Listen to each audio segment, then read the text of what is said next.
This is eSec Lending Insights. Let's get over to our episode.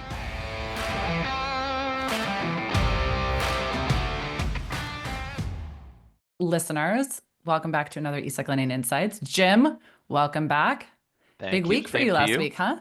Big week for all of us. Yeah, a lot of travel. Where is your mental and physical body clock at the moment? I don't know.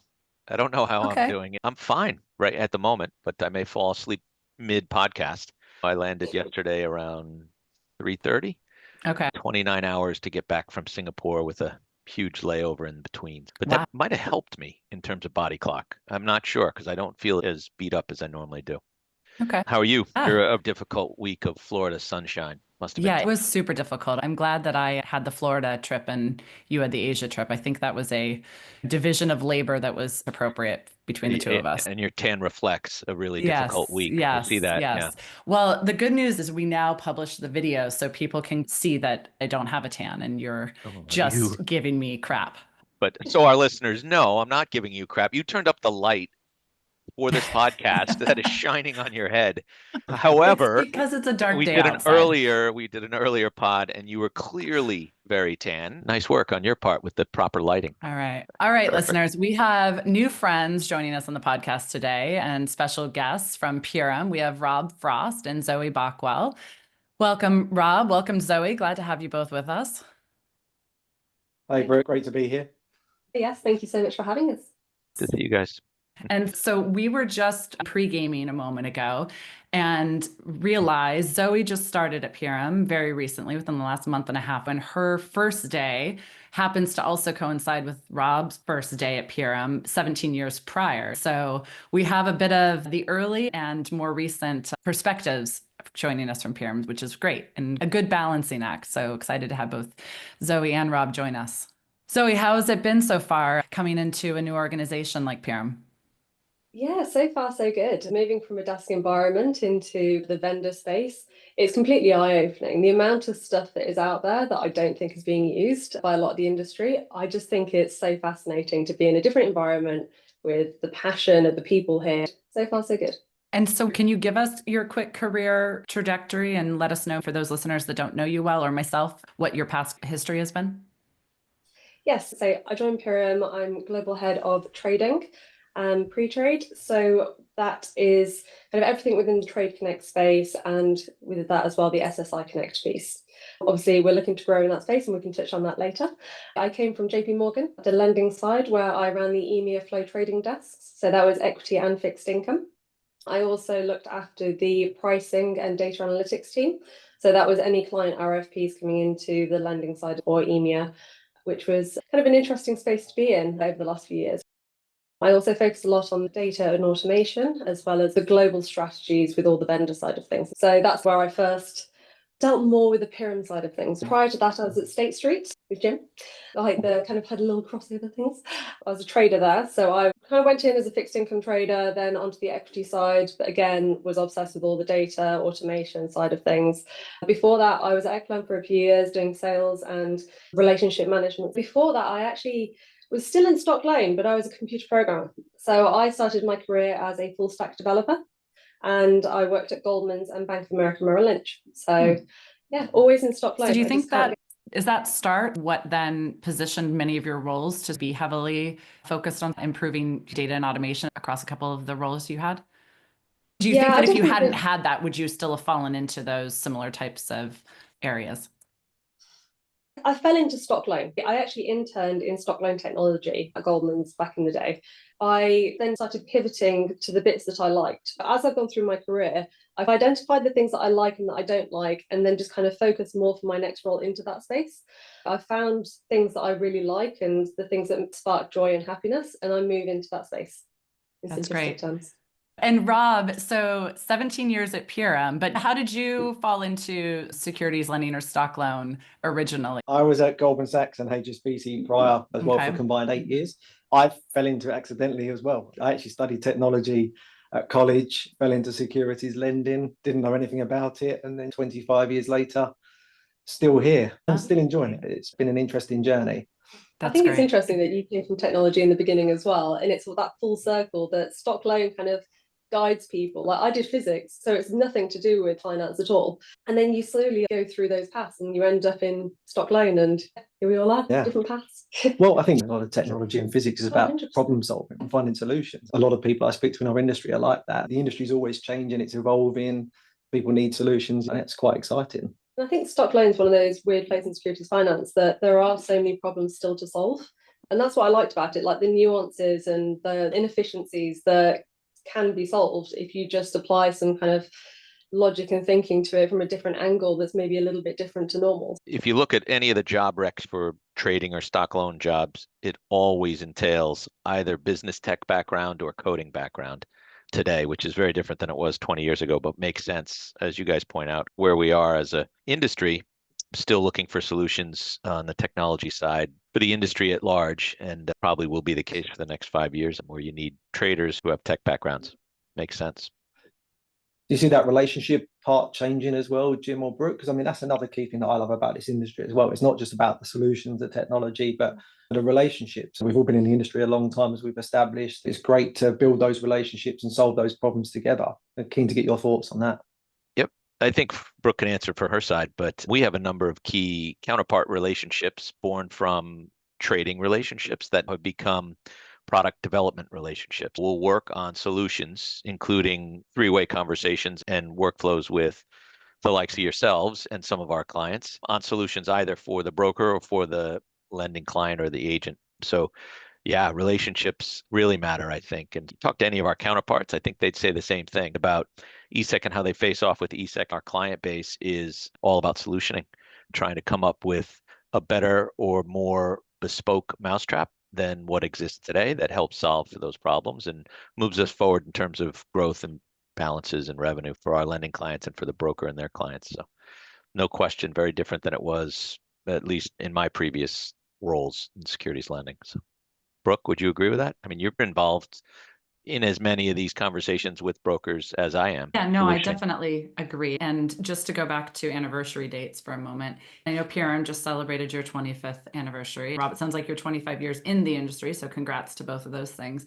eSec's anniversary date, I think it was either October 20th or October 22nd. I think it was the 22nd was the day that eSec Lending formed as a business, the day the company's papers officially launched. So we're 25 years in. And the only thing I would say is, Jim, I agree with you on what you just summarized, but really it was the relationships that were formed with, at the time, our founding client, which for most that know in the industry is CalPERS.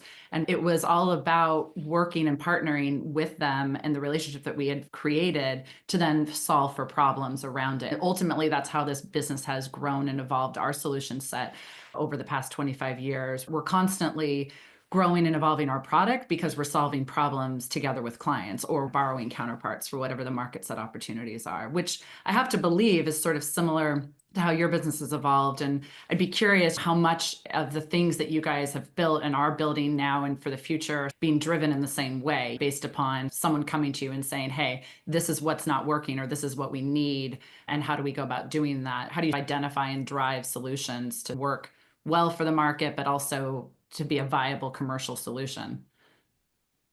Yeah, well, firstly, congratulations on your 25 years from an eSec lending perspective. It's been fantastic to see your business grow over the years, very much on a similar path and trajectory to Pirum. That's one of the reasons I touched upon it, because I'm sure we're going to come on to some of the newer technologies like artificial intelligence. At the conference last week, I had this conversation with quite a few people about how many jobs will that replace and does it replace certain roles completely. But I think those relationships are absolutely key. So all of our products have been launched with things like design partnership groups. It starts through those close connections, working out where there are challenges within the industry, and then working in partnership with lenders and borrowers to actually design the solutions and then build them. I think as a fintech provider, it's getting the right balance between making sure there's a need, understanding the problem statement, and bringing the right level of innovation, looking at newer technologies or existing technologies that can solve for those solutions. But the key thing really is that partnership approach, because building anything in a vacuum, in my experience, never works. It has to be that collaborative approach throughout the journey.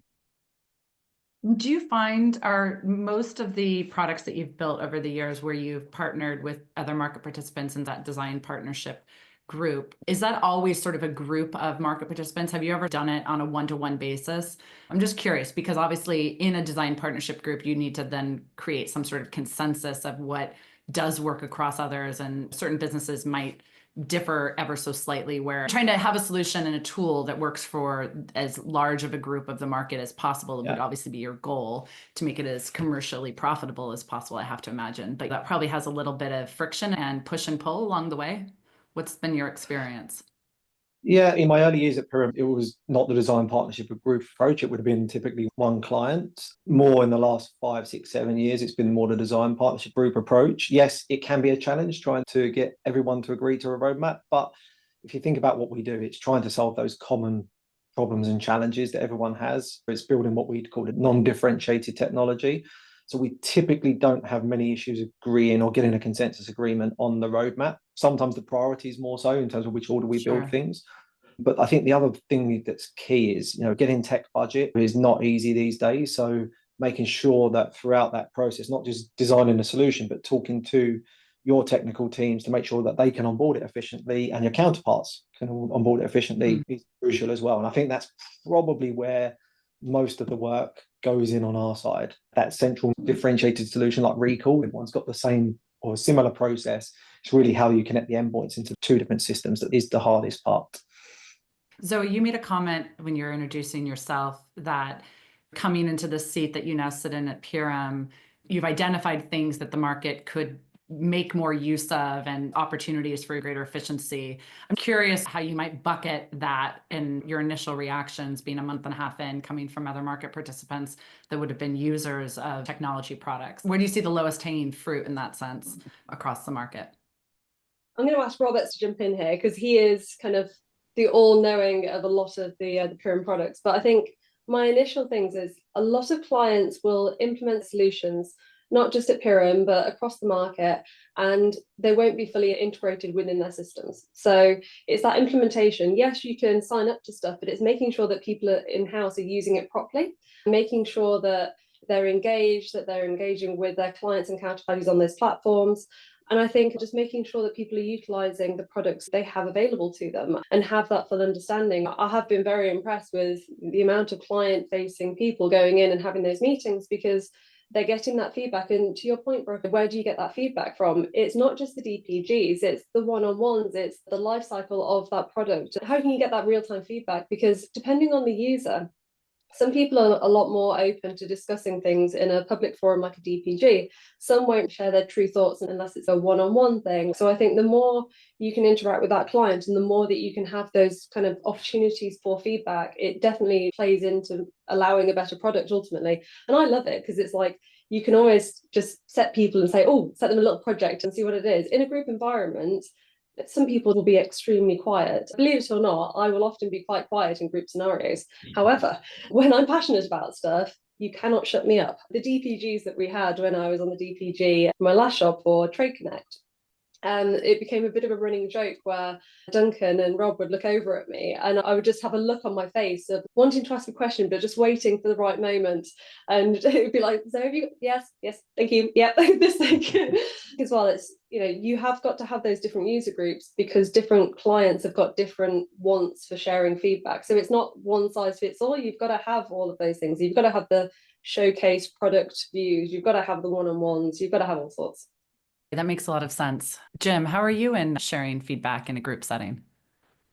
I'm on the quiet side. Do you have a shyness about you? I'm a very good listener, Brooke. So okay. I'm a very good listener. So all right. I'll pay attention to that in the future. Zoe, you touched on Trade Connect. Can we dive in on that and give us an update where you guys are with Trade Connect, what the momentum looks like, and just a quick update on that product? Yes, I mean, I will literally talk for hours on it, so I'm glad you said quick update. We are very close to having our first trade live on the platform. It's going to be a very exciting couple of weeks, so have a look for any news that might be coming out at some point. We've got a lot of momentum as well with pipeline, so I think there's a couple of things that are into the increased demand across. But I think from a pipeline and encouragement across the client base, it's definitely looking very good at the moment. So just touching on what is Trade Connect, it's a standardized, secure and resilient API. It's a way for market participants to connect with each other, either directly or via a venue. And it allows for the availability, interest, bids, and confirmations as well. So kind of that life cycle. Going back to the feedback and demand for products, there was a lot of work that had gone into working out what the clients actually wanted. And a lot of the borrowers and the lenders have already got their OMS systems driving where those orders are going from and want to go to. So when you look at it, you don't really need anything. You just need those pipes. So being able to connect, use in translating those connectivity pipes, it kind of solves that problem. Now, putting the market participants hat on, and to Rob's earlier point, one of the key challenges at the moment is the cost of the resources internally. How do you get all those resources aligned to build out to all of the different brokers and connections, the lenders that you want across the market? At the moment, it's basically impossible. What we're doing is we're able to connect you to multiple market participants all through one connection, and we do the translations from that. It's kind of exciting. I'm going to keep it short, otherwise I will carry on. So stop me. No, that's helpful. Thank you for describing what it was, because that was my next question. If I paraphrase what you just said, it's centralized messaging, agnostic to where or whom we trade with. Is that fair? Yeah. Okay. Just kind of how I'm thinking about it. So we plug your API into our OMS, and then eSec will tell you where we want to trade and who we want to trade with. And then the other side has to also connect into Trade Connect for that to make sense. And so it's one API across multiple, either bilateral relationships, direct relationships, or other venues, trading venues. Would you describe Trade Connect as a trading venue? No, it's a router. Okay. Yeah. It's helpful for us blockhead traders. We really get things confused quite frequently. So thank you. I was exactly the same before, and it wasn't until I, in my mind, separated a venue versus a router and connector, it really made more sense to me that what we're trying to do is make it better for clients to be able to access more market participants via one API connectivity. It's just solving problems. It's just looking at, I didn't used to have the tech resources to build out to multiple different channels.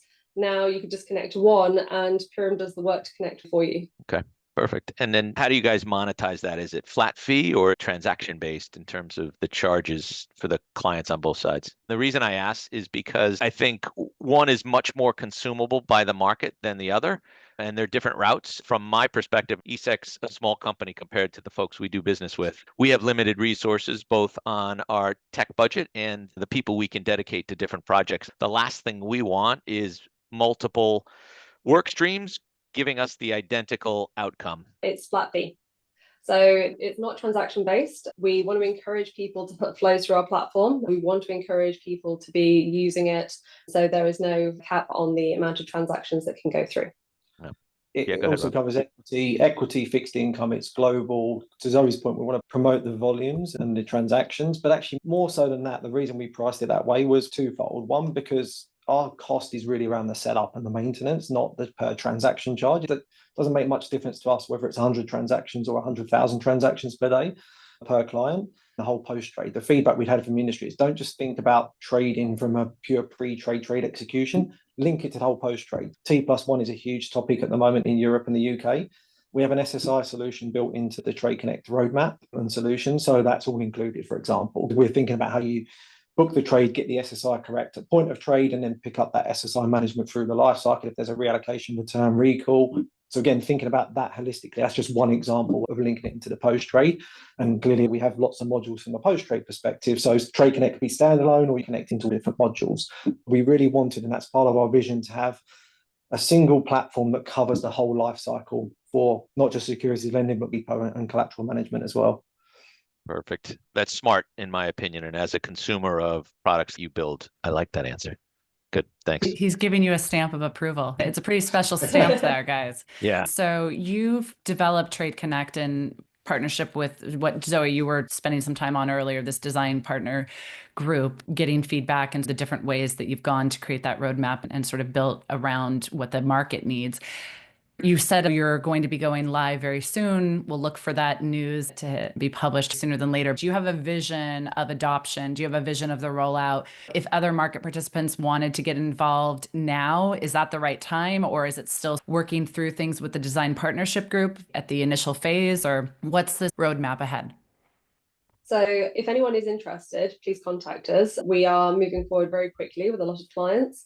Even this past couple of weeks, we've had more clients come to the table wanting to engage with us. Very happy to have any conversations with any clients or any people that want to even just have an open discussion of whether it will work for them. So when we're looking at the next phase of the roadmap, the SSI piece and that connectivity with the post-trade is super important, because one of my biggest bugbears on the desk was making sure that you can book a trade, you can get the trade agreed, but if it doesn't settle, it's a bit of a waste. There's no money to be made if nothing settles. So let's be honest. Exactly.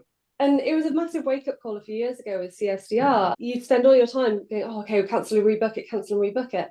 But then now, the amount of times where the SSIs are the reason why it's breaking, I never had visibility in my trading screen to what the SSI was. I just had a code that showed who I needed to be booking it against.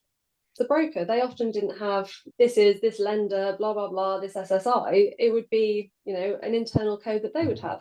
So again, this solution for the SSI Connect piece is literally just laying over and being able to solve another problem for the desk perspective, as well as all the post-trade downstream. It's almost like being able to solve those problems that have always been there and really irritating for everybody who's on the trading desks, but actually solving them. So it's quite exciting. That's great.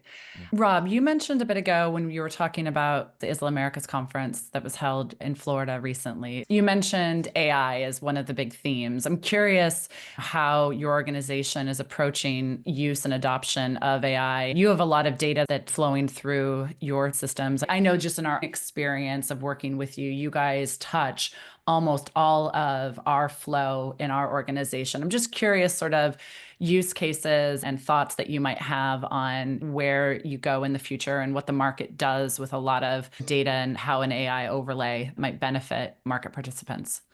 AI, I think, is really key. I mean, it's accelerating unprecedented speed in terms of what the technology can do. I'm sure you're all using ChatGPT and other similar LLM tools. I'm actually off to a conference in New York in a couple of weeks' time that's hosted by one of our investors, HG Capital, where they get all of their portcos together for a 2-day conference on artificial intelligence and big data. Yeah. So we learn a lot there through that network. But like you touched upon it, Brooke, we've got so much data on the post trade, and that's everything from what's breaking, what's matching, what's causing the break. To Zoe's point, if you see something fail, we know about that, and I'd say 99 times out of 100 can tell why the fails happened. Was the SSI incorrect? Did the lender release the loan on time after being collateralized? Did the borrower collateralize on time? So there's 2 phases to the way we're looking at that. Firstly, to play that data back to you. So from an eSec lending perspective, when you issue the recalls, which borrowers are booking them on time, which are settling them on time? Are there particular accounts or markets that certain borrowers are finding challenging to settle on time? Another thing we'd like to start looking at is how we benchmark that. Benchmark your performance against your peer group, and then similarly from your borrowers from a post-trade perspective. And we think that's unique data and something new to the market that can really help with efficiency. And then secondary to that, starting to put tools on top of that data, because I think what Pirum has focused on over the last certainly 17 years that I've been here is automating as much as possible. But then what we don't do a good job of, because at the moment we can't, is we hand that off to you and the borrower. If there's a problem or there's a break or there's a foul, it's for you to then resolve. Some of these agentic AI tools now that can actually start to use that data that you've collected, machine learn how actions are taken to correct it, or look at other scenarios and how they've been corrected, to then start making really intelligent suggestions around how to firstly correct something that's going to cause you an issue, whether that's a foul and there's going to be an overdraft charge or a CSDR penalty, through actually looking at root cause analysis. So, okay, every time this loan's getting booked on this account by this borrower, the SSI is being manually corrected by someone. Well, go and fix that mapping. And actually, that's part of our Trade Connect solution to hold that mapping, so then it can actually even over time do that for you, the borrower, whoever that needs to be done for. And this is really, really exciting for us with this technology. I think more so because of the data that we have, we feel that we can really accelerate some of the use cases to add a lot more efficiency to the industry. Post-trade benchmarking is a great concept. I think you're going down the right avenue with that. Overdraft charges today are just exorbitant in many cases, whether it's fails or just age recalls, delayed settlement, whatever the outcome is, it gets very expensive. And so we at eSec spend a lot of time trying to manage that for ourselves and for our borrowers, depending on the trade and distribution method that we've used, one of us has to pay for it. The only winner here is the custodian banks who are charging us for the use of their cash to settle a trade or what have you. And we appreciate them very much. Who do we appreciate? No, honestly, who do we appreciate? Sorry, the custodian. I sound like a cheerleader. Who do we appreciate? You're just lucky I didn't go all in on that. Yeah, we do appreciate custodians have third-party groups that do a good job. It's a cost we would love to avoid as an industry. The fact that you're going down that avenue and looking to benchmark on top of the solutioning tools that you give us is a great way to go about it.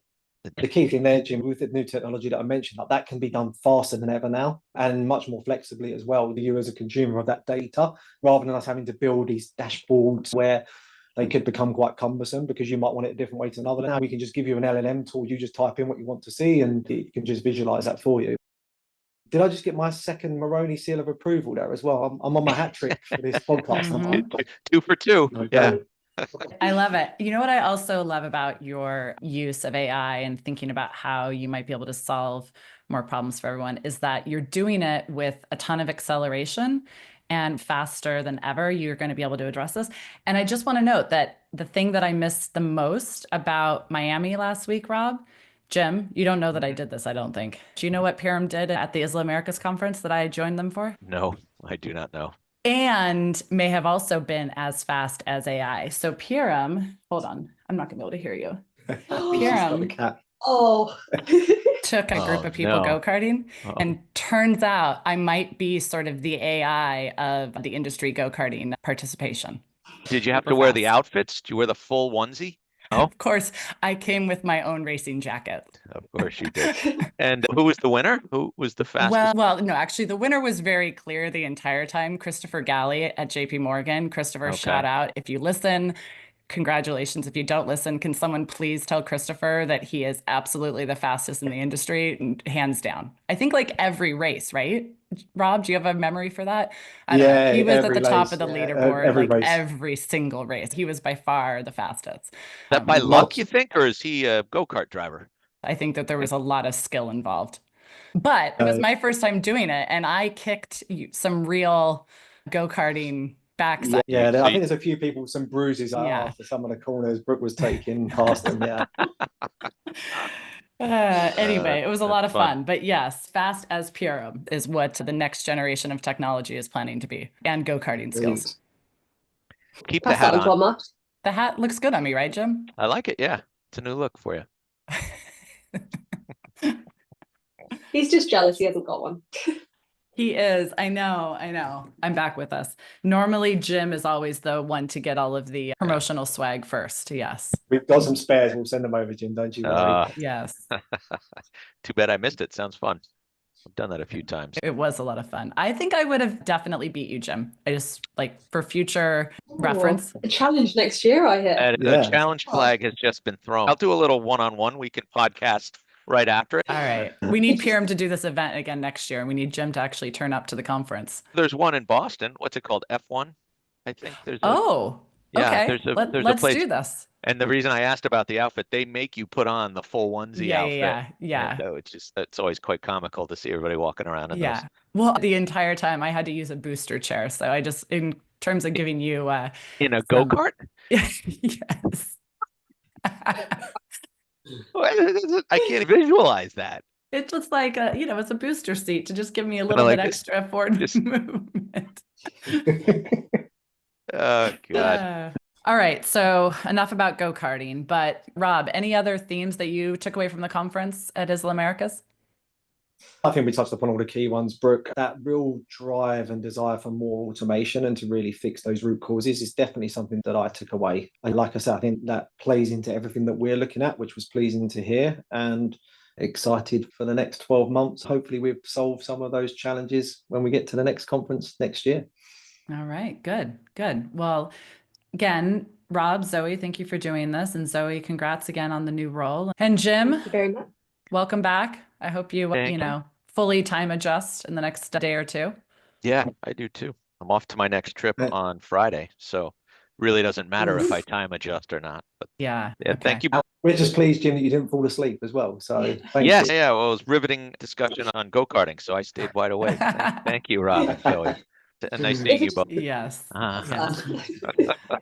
All right, Jim, we appreciate guys. you. And Zoe, Thank you. Rob, thank you again. Listeners, thank you. We will look forward to chatting with you again soon. Thanks, Brooke. Thanks, very Jim. much. Thank you. Thank you. Thank you. Thanks for listening. And now for our disclaimer.